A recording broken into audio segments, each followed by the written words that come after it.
गांधा recording studio Sheikhpura.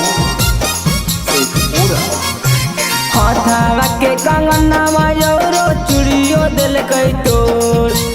हाथावा के कंगनवा यौरो चूड़ियो दिल कई तोड़।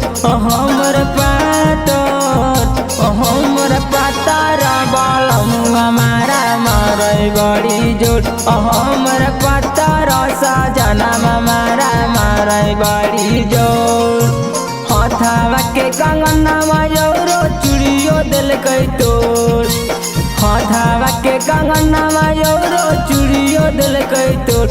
हमर पातर बालमुआ मारा मारे बड़ी जोड़। हमर पातर सजनवा मारा मारे बड़ी जोड़।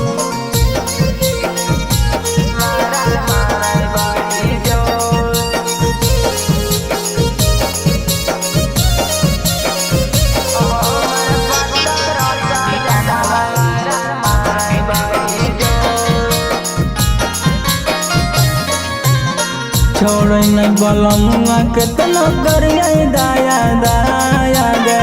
दर्द से बात हाथ रोजे करी हाया गे। छोड़ नहीं बलमुआ कितना करिए दाया दाया गे। दर्द से बात हाथ रोजे करी हाया गे। मुहामा मुनाले है जबा करिए हम सोर। मुहामा मुनाले है जाबा करिए हमें सोर। हमर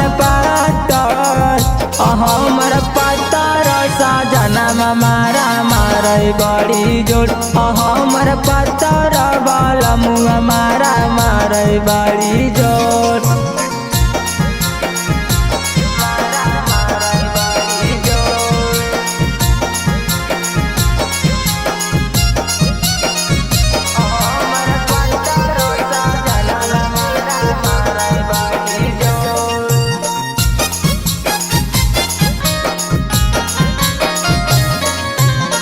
रोज रोज दारू पी के आबो हको घरे गे।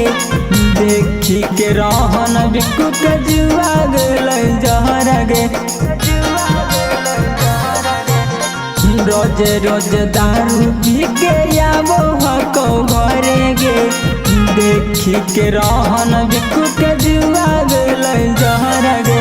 रतिया में नवीन विकास करे वाला जोड़ी गे। रतिया में नवीन विकास करे वाला जोड़ी गे। हमर